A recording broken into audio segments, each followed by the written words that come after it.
I joke around. Kerry joined our office in what, late 2017 or 2018? September 2017. Okay, September of 2017. And basically since that day, she came in and she was, like, she was just a sponge, right? She's just coming to classes, smiling all over the place, seeing how she can contribute. She's been involved in ALC committees. She now serves on the ALC. She took an opportunity to jump into bold early in her business.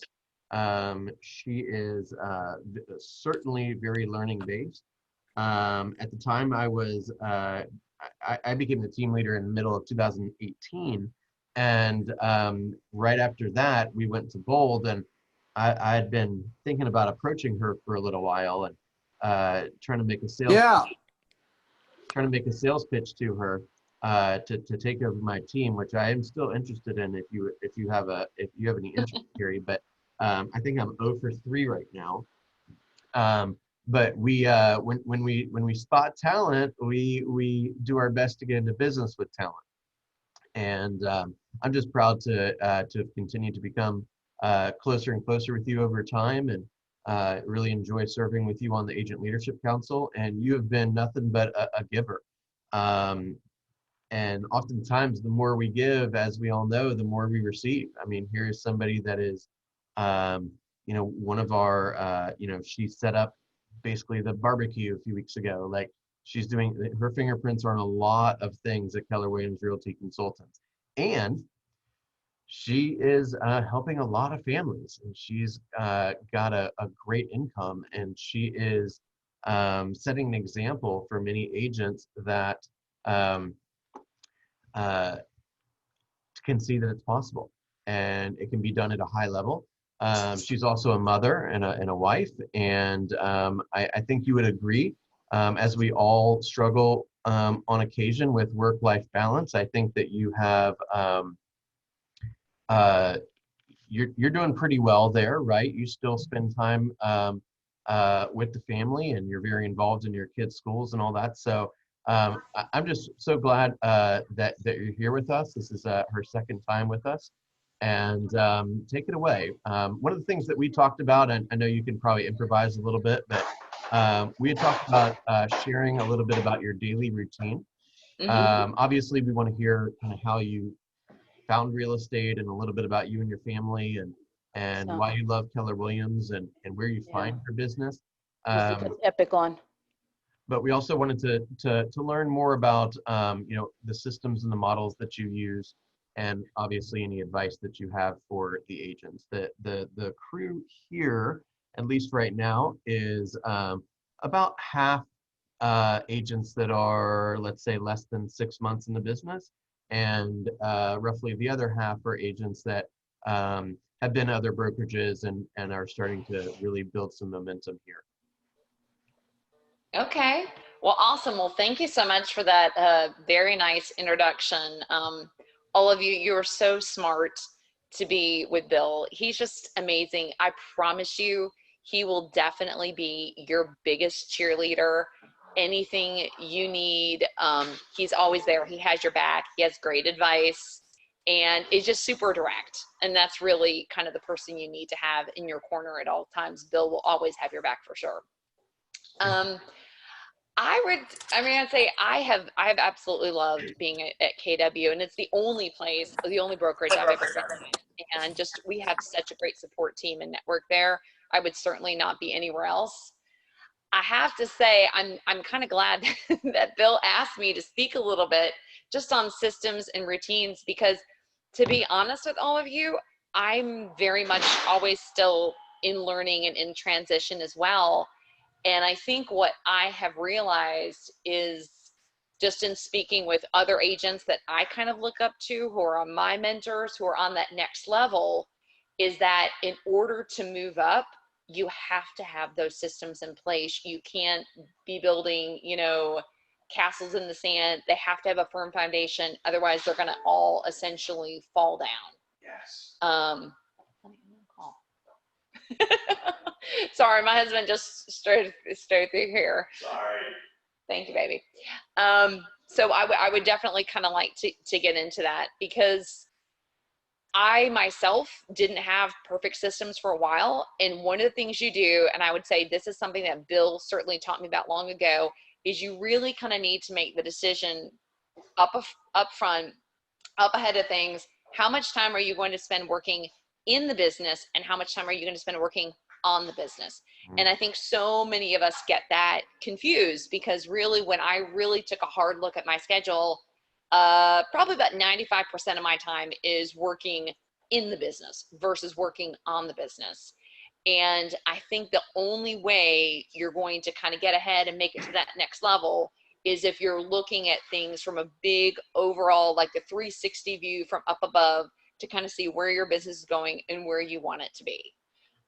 Because to be honest, when you're just getting started, and I promise all of you, it's hard, because you are listening to stories of people or seeing other agents. You're like, oh my gosh, they just started, or they've been doing it less time than me. How did they get this listing, or how did they get all these buyers? The number one piece of advice I can tell you when that happens, because, inevitably, especially when you're all starting together, you're going to feel that little twinge of jealousy, maybe like, oh, man, I've been working so hard, and how did they get this and I didn't get this?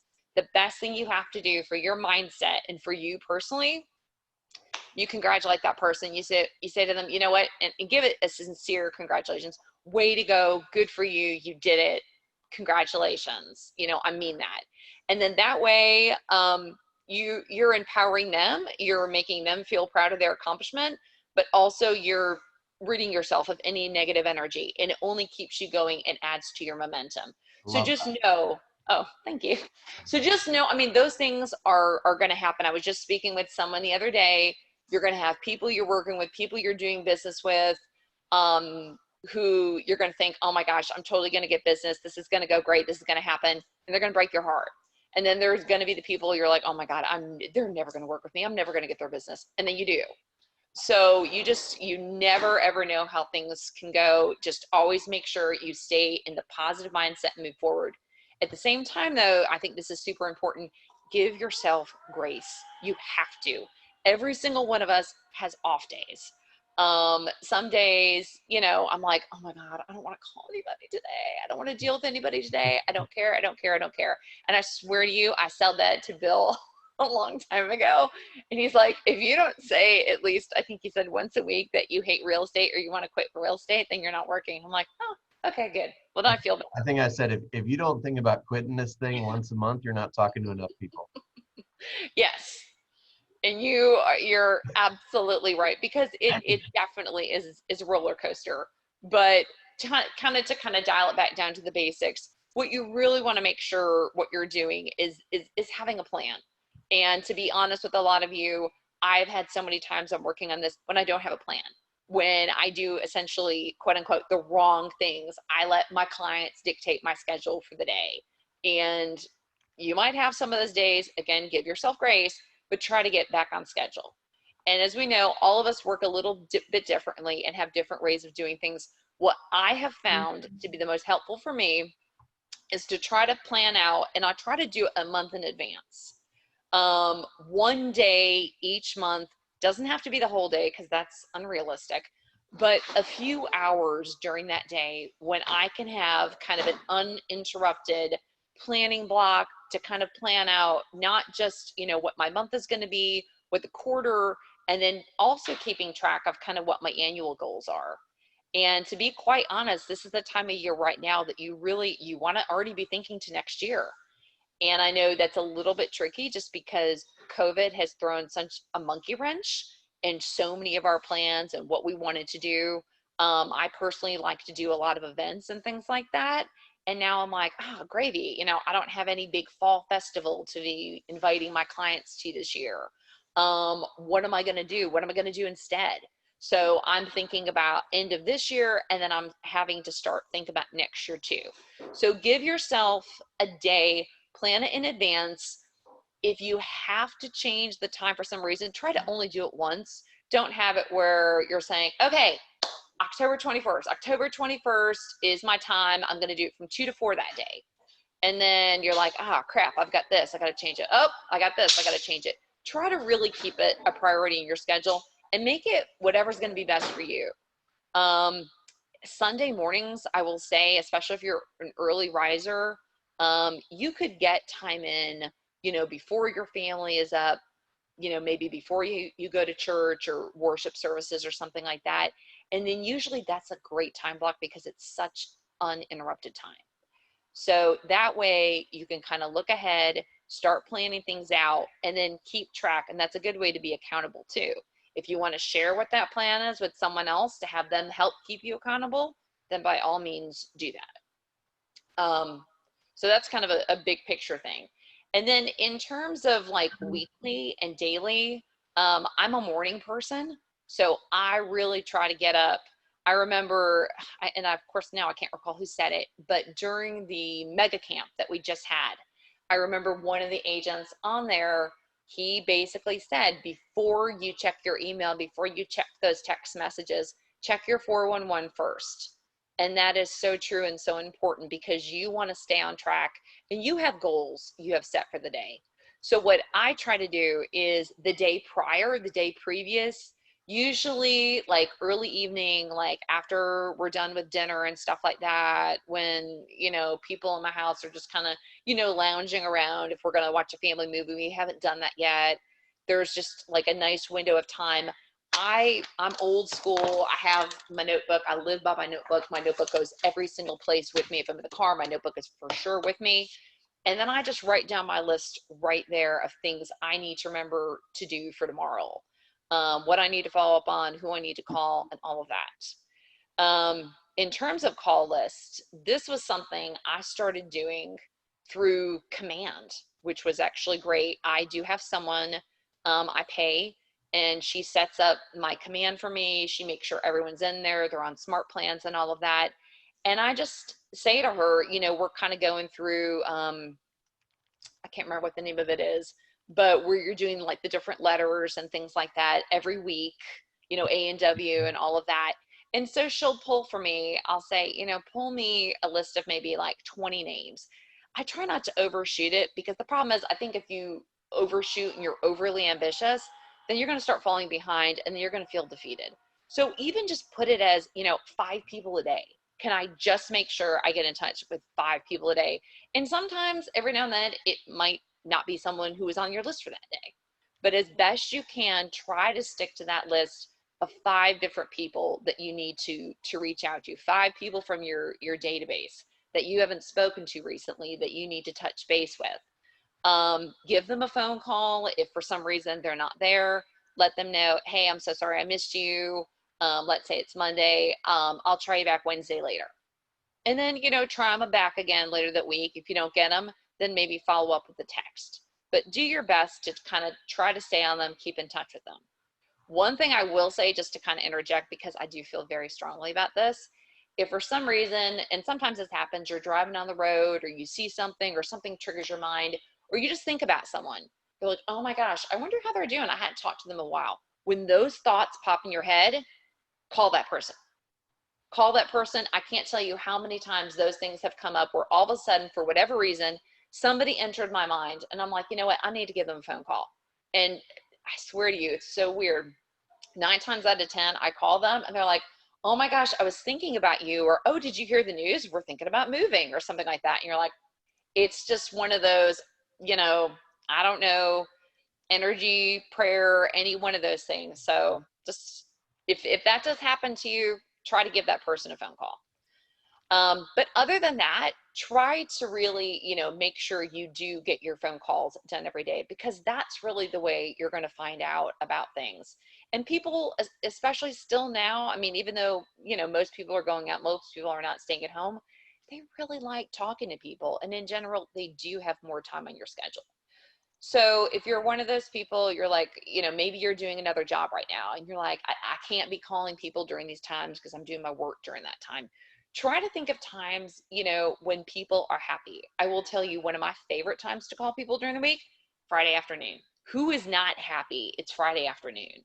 And most people are getting off work earlier. So anytime really between 3 and 5:30, people are happy, they're laid back, they're looking forward to the weekend. And then you have a lot of things to talk with them about too, kind of warming up to maybe house stuff, oh, hey, what are the plans for the weekend? What's the kids' schedule for the weekend? Any trips coming up? And hey, do you know anybody? Or hey, I know you guys have been there for a while. Whatever script you want to use, but I just find that to be a really good time to be making calls to people. I was told that if you call somebody if you're going to call strangers, people that you don't know, they're more likely to answer the phone for people they don't know prior to 11 o'clock. So if you are trying to call strangers, my recommendation is do that in the morning. If you're calling people you know, call them at times you think they're most likely to answer the phone, right? If somebody's a school teacher, they're probably not going to be picking up the phone at 12 o'clock, right? Call them at 4. Exactly. And I do actually have a lot of teachers I work with, so I have to be super mindful of their work schedule and when is a good time for them. And also too, and I'm sure Bill has kind of gone through this, with all of you, is really focusing and narrowing down. It is hard when you're just starting in real estate and literally you are being fed from the fire hose and there's so many things coming at you, and kind of trying to fine tune what it is that works best for you, or what you want your niche to be, or how you want to, go about getting your business and really dialing into that. And just to let you know, I'm always still fine tuning that, and I'm always still trying to come up with better ways to do things like that as well. But I mean, as Bill was saying, that will probably really help dictate. You're right. If you are mostly calling expireds and for sale by owners, yes, earlier in the day, getting to them before other people is always best.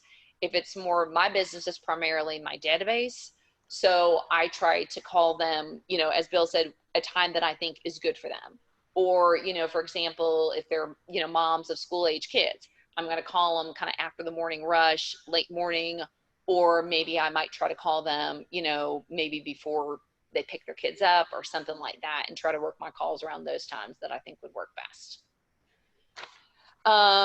Let's see, systems, as I was mentioning, super, super important. So I've been working hard. I'm still a work in progress. I'd love to tell you guys, oh my God, I've upgraded a system. It's foolproof. I use it every day. I don't. I'm still trying to work on what those are, but I will tell you, the more you do it, when you're noticing you're doing it, just try to make yourself a list of the best kind of practices. So you do want to have systems for things. For example, last weekend, I did an open house for one of my listing. And a lot of my business, aside from my database, comes from open houses. But to be quite honest with all of you, for a while now, I have been kind of doing co-open houses and bringing in newer agents or other agents I've worked with to do open houses with me. Sometimes I feel like if it's my listing, my biggest motivation is to get the home sold and not so much in picking up new buyers. So I'll bring in another agent. I'll say, hey, you get the buyers. I'm going to try to get this house sold. You can have the leads, do with it what you will. And then I kind of realize, I'm like, man, I'm kind of missing some business there, because I've got a few agents who do open houses with me, and they're like, I've been getting some great business from your open houses. And I'm like, crap, I need to go back to doing some myself. So this past Sunday, I did do one myself, and I had great traffic. And I kind of had to like revisit. I'm like, okay, what is my open house follow-up? Number one thing I will tell you, if any of you are working open houses, because I remember first starting out, and as soon as I had the open house, I would text people. I'd send them emails, and I don't even think I was calling. Don't do that. Don't make that mistake. Call them up on the phone. Because I remember early on doing that, and just, not wanting to disturb someone. I'm like, I don't want to call them. I don't want to bother them. And then I wasn't getting any business. I wasn't getting any feedback. I mean, every once in a blue moon, maybe someone would respond to a text, but it would be a one-off, or an email. Email especially, just it gets so lost in the shuffle. So give them a phone call. You don't have to always keep calling, but at least that first initial contact, should absolutely 110% be a phone call. Right. If So you're just dumping a ton of email on people, it's annoying and it doesn't work. I completely agree. So there are plans actually in command for open house follow-up as well.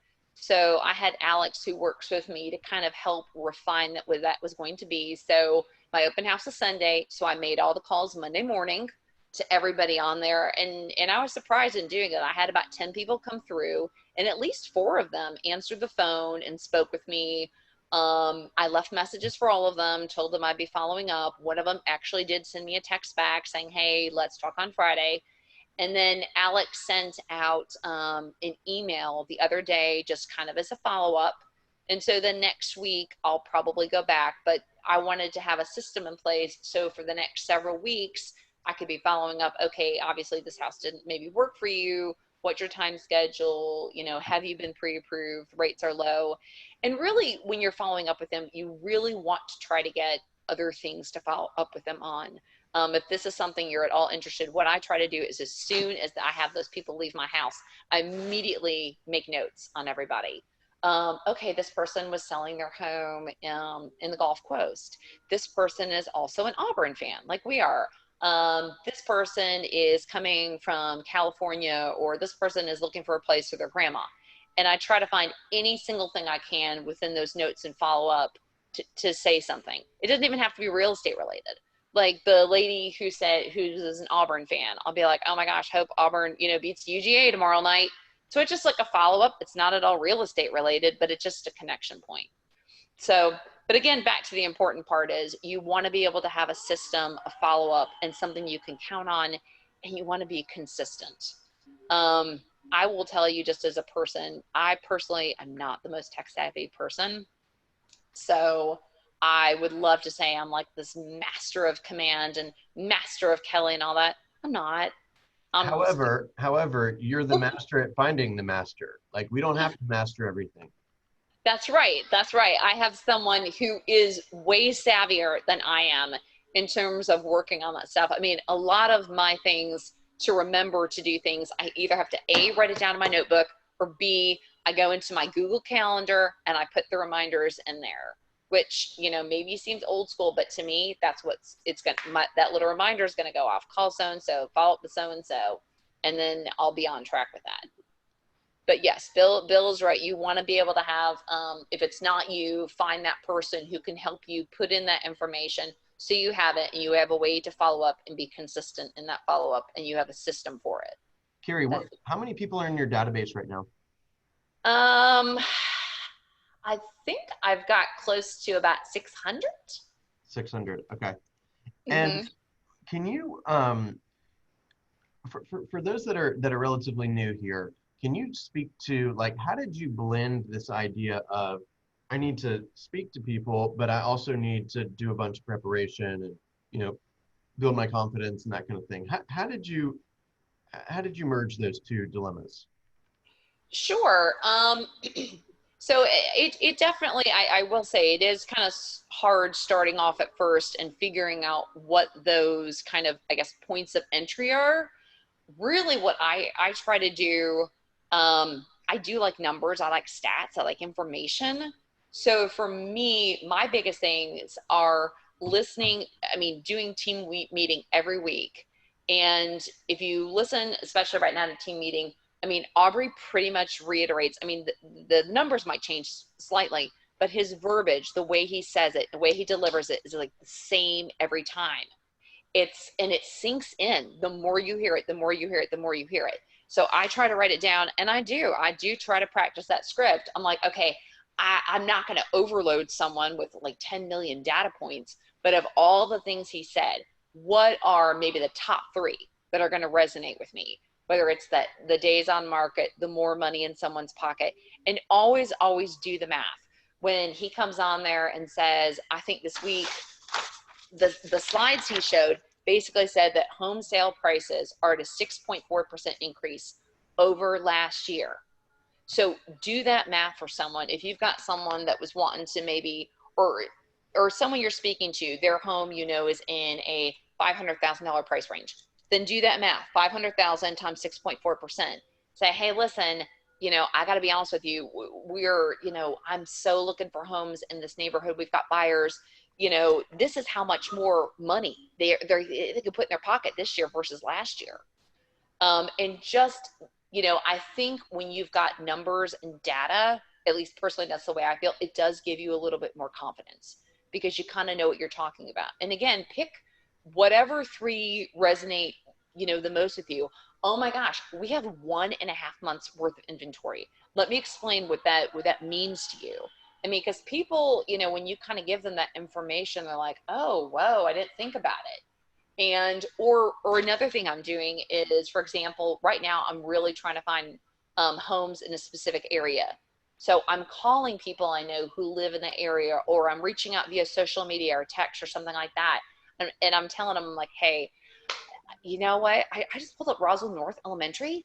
Do you know that between $384,000 and 2.1 million, there's only 20 homes on market right now? Like, can you believe that? Like, put it in some context that they understand it. And I feel like when you just have that information and that data, and again, it only has to be like 3 pieces, that will give you more confidence in speaking with people. Does that help, Bill? Is that kind of what you were looking for? Yes, it does. Does anyone have any questions regarding that particular topic, or feel free, this is interactive. Anyone have any questions for Kerry? I really like that. We got a roll tide here, jeez. Or Kerry, Eagle. Kerry, I really like that because you're really trying to put yourself in their shoes. I learned many years ago that many people's favorite radio station is WIIFM, which is What's in It for Me. Yeah.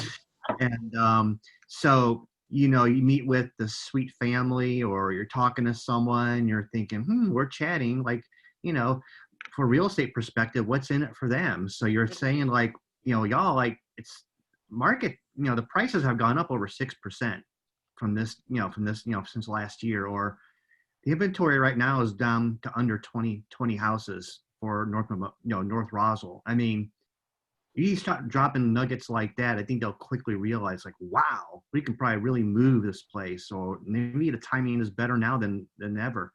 So I just wrote that down as a couple of my ahas. So thank you for that.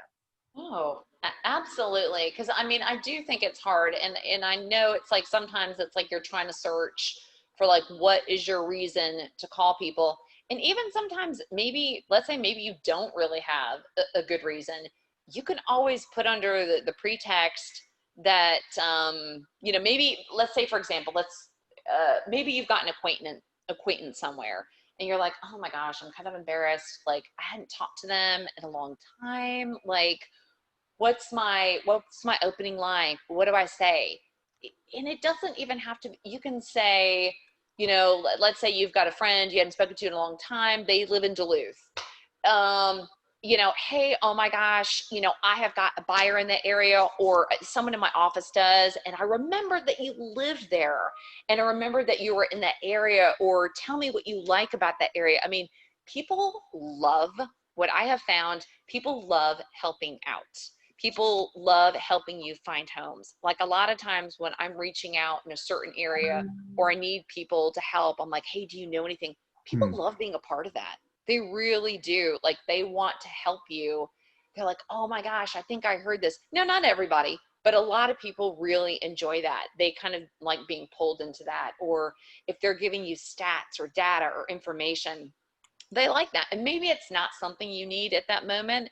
Maybe they're, telling you all about Duluth High School and how great it is and how much their kids like going there. And maybe you don't need that information right now, but inevitably later you might, or there might be someone else who does.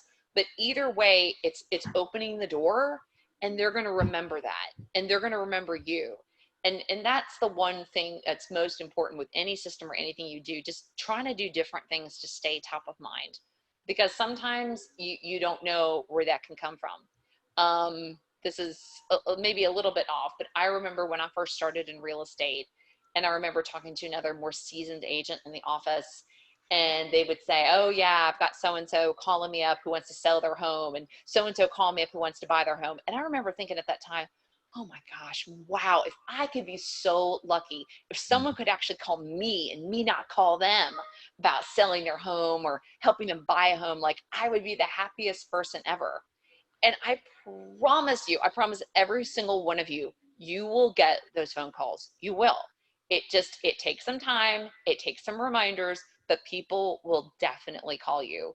And one of the things is just, not being a secret agent, being out there, being confident in there, putting information up on social media, making videos, sending out, consistent communication, whether you've got them signed up for In Command, one of those smart plans, or you've got a newsletter you're sending them out, or just, an email, a text, a phone call, hey, checking in, wanting to see how you're doing, and doing it on a regular and consistent basis. That is really the most important thing.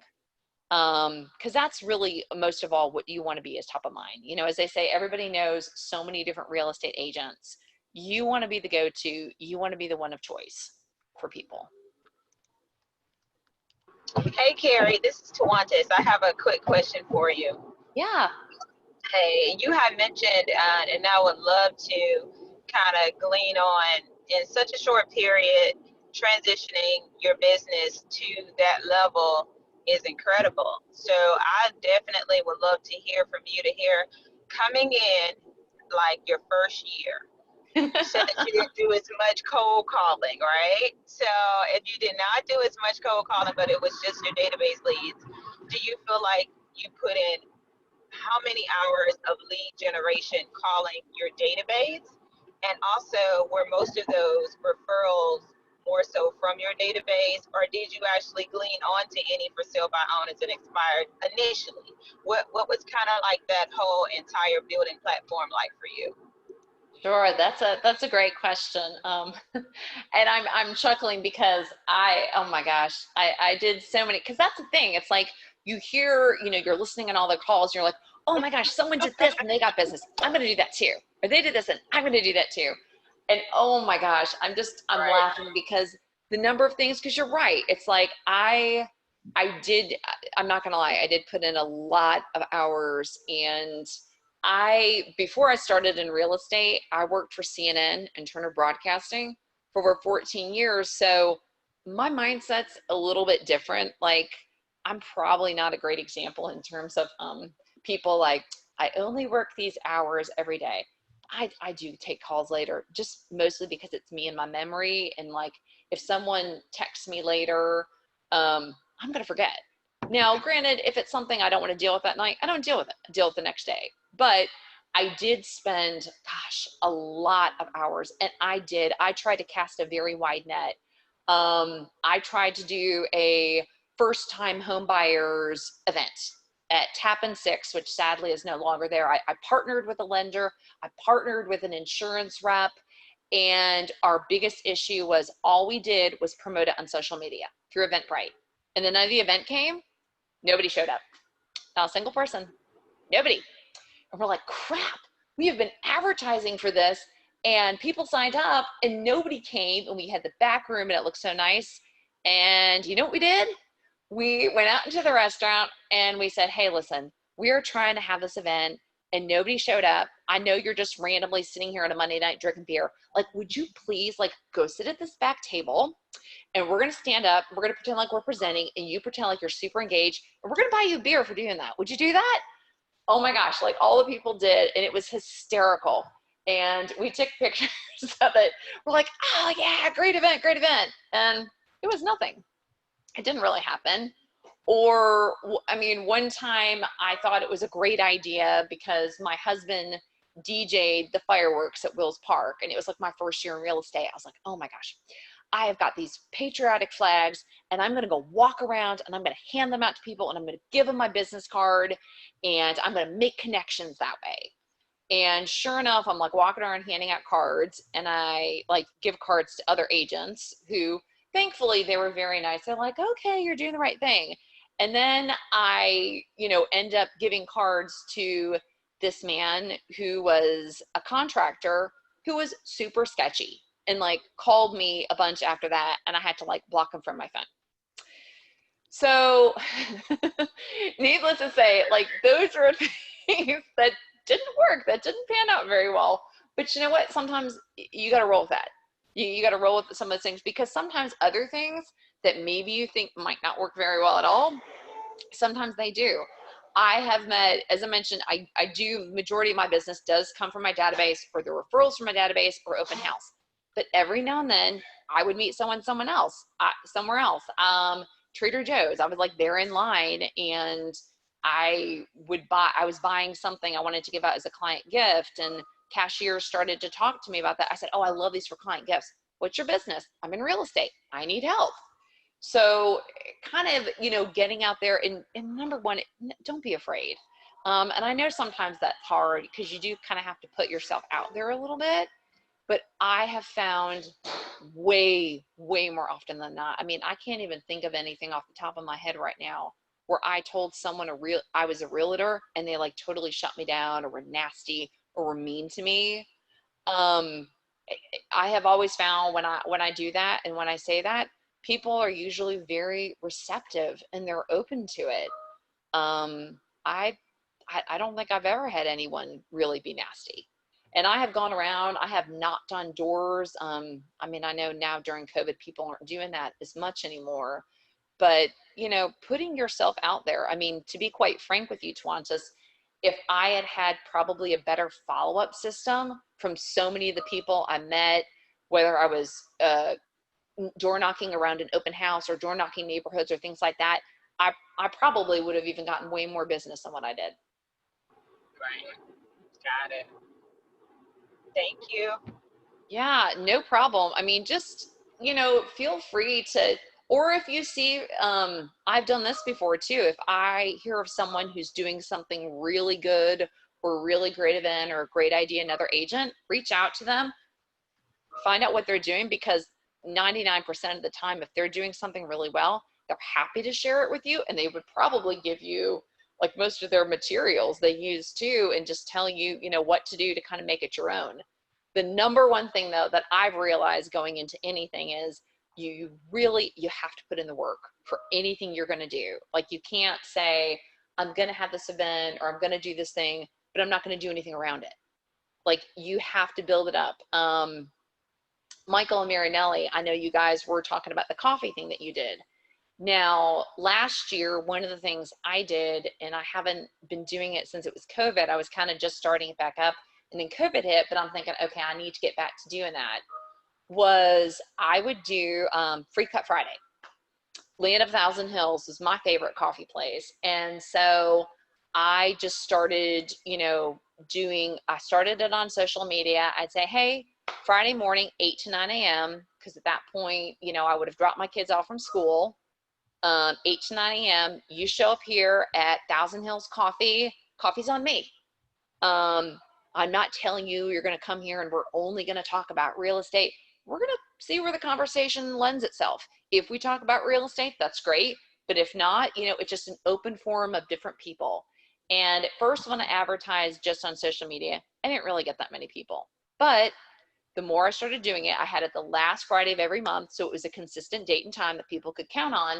I would advertise it on social media. I would do videos around it, but then I would personally call people, text people. And then when I did that personal reaching out to people, then people started coming.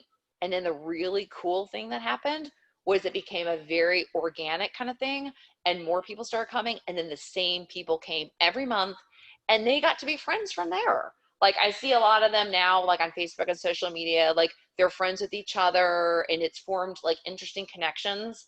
And I like that. I love connecting people. So it was really cool. And then I definitely got business out of that too. Through a more organic, like I wouldn't go there and be like, okay, everybody, pause what you're talking about. It's time for me to talk about stuff. We would talk about things. I mean, we would talk about,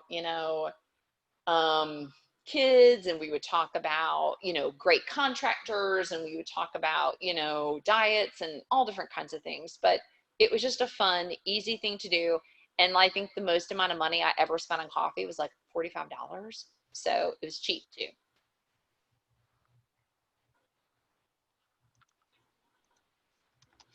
Any other questions or anything? I'm trying to look and see if I had anything else written down in my notes. Yeah, I mean, overall, I would just really say to everybody is, give yourself grace. You might have plans and they might go awry one day, but try just not to make that a regular occurrence. Try your best to stay on track. And keep your list and make sure you do have things written down, and don't overwhelm yourself with too many. Like, if your goal every day is 20, but consistently you're doing lower than that, then make it maybe lower one day, maybe make it higher another day. If, Tuesdays are a better day for you to call than Mondays, then, do it like that. Try to go with what your schedule, is best when you're the most energetic, when you have the most energy.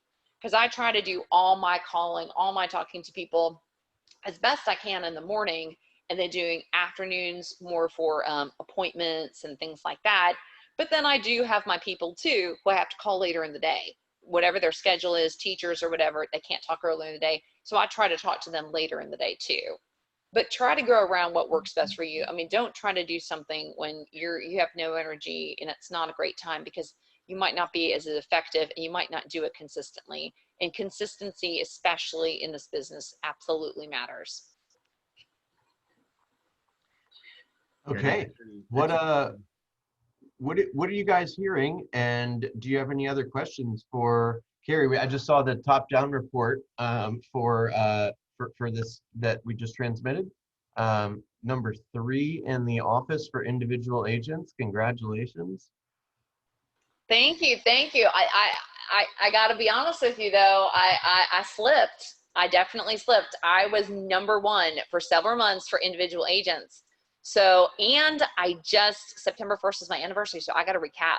So I'm having to book it right now because I had a bunch of family come in town, so I got a little bit slow. We got a new house, so I've kind of been taking time with that. So I am definitely more motivated right now. I'm like, okay, I've got that goal set in my mind, and I'm like, I gotta meet or surpass my goal. So when I look at those reports, that gives me more motivation. I'm like, okay, I'm doing this between this time. I got to double down. I got to go even harder on that. Well, I tell you, yeah. Oh, well, you know what? Oh, come on, Kerry. You're only $3,500 away from being number 1. Damn. You better get on I it. know. I've got 3 closings for October, and I'm hoping to get another one under contract. But yeah, that's stuff that makes me work even harder. Like I gotta say, I know that doesn't motivate everybody. It totally motivates me. And I'm like, okay, I've got to do that. Because really my goal too, and make sure all of you, please, because Bill actually was one of the people who kind of spurred me along. I was not good about setting goals. And he's like, well, what do you want to do this year in terms of money? I'm like, I don't know. I didn't really have a good goal or plan. So now, like when I really dug into my numbers and I dug into my information a little bit more, I look to see, I'm like, okay, every year I'm doubling my business. I'm like, okay, so last year I was at like I don't have the exact number, 7 point something million. So this year for me to double it, I think I need to be over 13 million. So right now I'm on track for that. And of course I'm like, gosh, it would be even sweeter if I get to 15 million. That would be even better. So I got to do what I can to put in place to make sure I can get those numbers hit. So you just sold your house and bought your dream house in part because of real estate. Isn't that right? That's 110% true. Yes. Oh, tell us more, please. Sure. We had been in our old house over 18 years, and I love that house more than anything. But we had long been thinking about time to move. And last year at Spring Bowl 2019, at the end of Bowl, the last session in Bowl, they always have you kind of write a letter to your future self like a year from now. And with all the different goals and all the things you're going to have accomplished during that year. And they say specifically, some of you might have goals of getting a new home. If that's your goal, then do not have your letter addressed to your current address, have it come to the market center. So I was like, you know what? I'm going to have my letter go to the market center. I'm going to be in a different house for sure. And, it actually happened. And it's hard too, because I'm kind of picky, and I wasn't going to make a move to another home that was like a slightly larger version of my house. And the house we actually moved to, I only found out about it because my contractor who was fixing up my home, I told her, I said, well, you know, she's like, where are you moving to? I'm like, I don't know. I said, I have to fix up my home to sell it. I don't know where I'm going, but I'm still going to keep this fixing up because I can't sell my home for top dollar unless it looks good. And so I told her, Whoa, hold on. Wait, you can't sell a home for top dollar unless it looks good?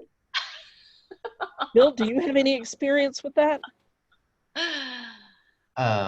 You know, Pam, are you talking about writing a letter saying I'm going to be in a new home? That part or the other part? The other part.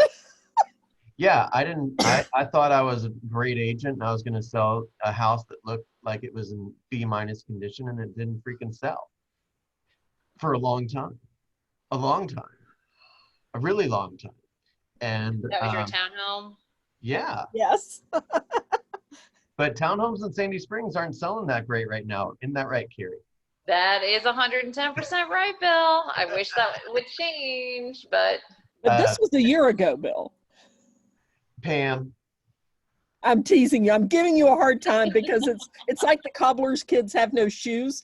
You know, we're still people and we still take pride in our homes and we still think it looks fine. Why doesn't somebody want this? Yep. I did. My bold coach didn't tell me the thing about directing it to the market center.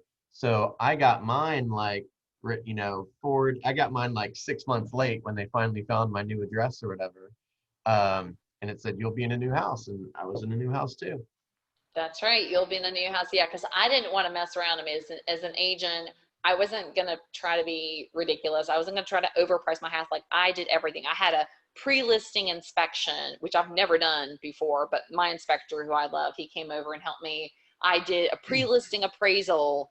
I did all the upgrades. I had it staged. Like, I was like, I am not going to mess around with this home sale. I want it to be easy. I don't want to be stressed about it. And thankfully it was fabulous, because I was worried too. Another part of this is that we moved into our new house. We closed on it early June. We didn't list our old house till August because there's no way in God's green earth we could show that home while living there. That would have been a disaster. But coincidentally, like a week and a half after we moved to our new house, a huge oak tree fell on the back corner of our old house, which was not fun, but ended up being a godsend because we got a whole new roof out of it. We got new sod in our backyard, and it ended up actually it did end up helping us out doing that. We got over 8 offers on our house, sold for over list. It was a great family, and it was a great experience. And you're right. I mean, I would definitely not, and my husband would say that 110%. That would have never, ever happened without KW in real estate. Not have happened at all. I would probably still be in that house, not working. And to be quite frank, if I were in that house right now, all during COVID, I'd be miserable. I'd be such an unhappy person. Yeah. What is what should we expect of you in the next couple of years, Kerry? Where are you headed? Well, I mean, what I need to do, and I always like to be very real. I am taking career visioning with Gene Rivers coming up. I'm a Hang on. Career Visioning, October 16th, 9 to 4, Zoom, free. There better not be a single person that misses that program. Can you guys repeat? Yes, that is Career Visioning. It's on the newsletter. There's all the information's on the newsletter with an email to register. It's normally a couple $100. It's free. We got a sponsor that paid for it. It's a class on growth, basically, how to hire, the organizational charts, tips. I mean, it's just, it goes through the Keller personality assessment. It is probably my favorite curriculum of all of Keller Williams, taught by my favorite instructor of all of Keller Williams. Yeah, I have so a question. I'm super excited. Who was that? Kerry, Ebony. Yeah. Ebony. So as a newer agent, do you feel that it would be helpful to kind of, like, for me, I'm new. In my dream world, I would love to shadow somebody for a full day who's seasoned, because I think that if I can see it, like from start to finish, then I can kind of model it myself. Is that something that, what are your thoughts? What are your thoughts on that? That's not a bad idea. I think, yeah, just kind of finding out from someone, you know, what their models and systems are. So just to kind of let you guys know, as I mentioned before, I'm always learning as well. Andy had done a call, gosh, I don't know, back in May, June, something like that, with like agents, like top agents from GLG who were doing great during COVID. And Susan Lombardo from the North Atlanta office was on that call. And I did that. Like, I listened to her and I thought, man, she's doing a lot of things that I'd like to do. She's very successful. I don't know her. And I did just that, Ebony. I contacted her and I said, hey, I thought you were really impressive on the phone call.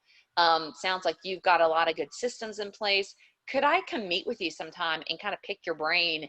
And she was very gracious. It took us a little bit to get it scheduled, but I went over there in September and I spent an afternoon with her at her office, and she kind of gave, you know, told me how she hired someone, told me about, you know, her processes and her systems, and that basically that's kind of what she had to do. Like, she was kind of like me, kind of getting to that, you know, doing well in her business, but to get to that next level, she had to have those systems in place, and here's what she did, and here's the steps she took, and here's how she got there, kind of thing. So I think definitely, I think if there's some agents that you kind of feel like they resonate with your style and your way of doing things, because that is one thing I will say first off, is that so many of us, not just in our market center and other market centers, we can be successful and we can get the end result, but we all go about it a different way. We all have our own spin. We all have our own take on it. And all of us are a little bit different. So you really want to dial in, like, who are you? What's your personality? What do you want to do? You know, what is your, what, I mean, how do you stand out from other agents? What is your push that other people might not be doing? I have one of my friends, future student for you, Bill, participant in production, productivity coaching. She just started our office, and she was actually a client of mine. I met her at an open house, my God, back in 2018. We were originally looking for investment property from her. She said, hey, my life is changing. I'm going through divorce. She got a divorce. I helped her sell her home. I helped her buy a new one. And through the process, she has decided, she was teaching, she decided to get her real estate license. And her big thing right now is she is going to specifically target herself as someone who wants to go after women who just are coming through divorce or coming out of divorce. So if you can find people, Ebony, that you really like, that you want to shadow, I'm sure that people would be open to that. Yep. And I believe that's I think that's the second person that you have brought to Keller Williams this month, isn't it? It is. And y'all, I am super embarrassed because this is like literally the first time ever. Like, I feel like I've talked to people for so long about trying to get them to come. And this is the first time ever I have two people, not just one, like two people in my downline at the same time. So I'm so overjoyed. I have not had that. And again, I probably haven't made it as much a priority, but like, these people, I've been talking to them, I've been talking to others, but these two finally did it. Like, they finally made it through. So I'm very excited. They're both going to be amazing. Wow. Okay, I want to make sure that you're taking career visioning. What else should we expect from you? I mean, yeah, kind of get back to being honest. I would definitely say, and this is kind of my lesson to all of you, like, I'm a person, I'm a little bit slow to change. I'm not a super fast thinker on certain things, so it takes me a while. And I know I would like to get the point where, and I'm hoping career visioning helps me get there in terms of hiring people and maybe having a team, but I'm still so caught up in how I want that to be, because part of me is like, I don't want to have a team with my name on the team. And then I listen to, and again, I'm forgetting this man's name, maybe Dave Jinks, maybe that's who it was who said it. Yep. He's like, you know, you should have your name on there because then people know and they associate the business with you, and that's your style and how you do business. Because I know the way I do business might not be the way someone else does it.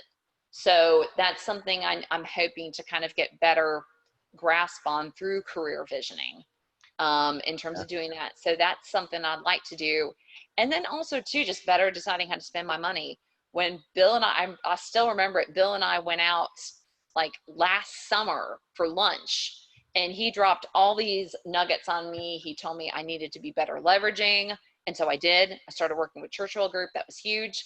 But the other thing he gave me a hard time about was, he was like, you're not spending enough money. He's like, I'm looking at your budget and you're barely spending any money. And I'm kind of cheap. And that is true. I just try to be really cautious, because I will tell every single one of you as new agents, that is the number one pitfall that you can hit, is overspending and just thinking, oh my gosh, this sounds good, or this looks like easy money, or this looks like easy business. You really, really need to think something through. And I will offer myself up to any of you. If you're thinking about something and it does cost money and you just want someone else to give a second opinion, like, hey, do you think this is a good way to maybe spend my money? I am so happy to be that person for you, to look through the opportunity, to see what it is. Because I mean, people will bombard you left and right. It'll be telemarketers. It'll even be other agents. It'll be people who are, I mean, to be honest, presenting in the market center. And you'll think, oh my gosh, that sounds good. I want to do that. Or especially when we get back to Bold. That was one of the big things of Bold, and Bill will tell you that all day long, you know, oh, here's our lunch sponsor and here's what they're hawking. And to be quite frank with you, to a lot of these, and I should not have done it. You know, you got to think about what you really need and what your business is, and is this going to move the needle? Now, sometimes it will.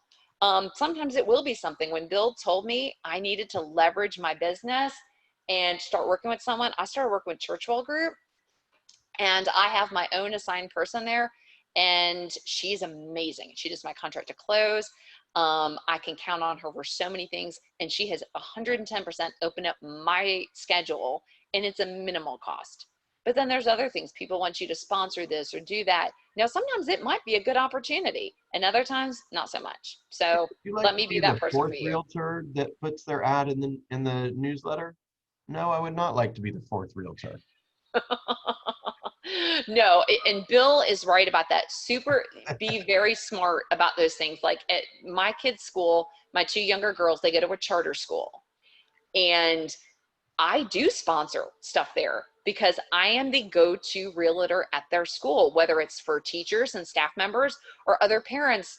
I mean, I've even had kids say like, oh, I saw your name on the calendar, or I saw your name here. And I get parents are like, do you know me? I think maybe our kids were in this class, but I need your help.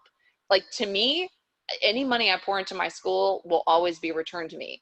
But like something else, as Bill mentioned, like I get stuff from Roswell High School. Do I want to be a sponsor on like the basketball website page or something like that? No, I don't want that. You know, that's not something I'm invested in. That's not something I'm willing to spend time in. So no. Exactly. One quick question, Kerry.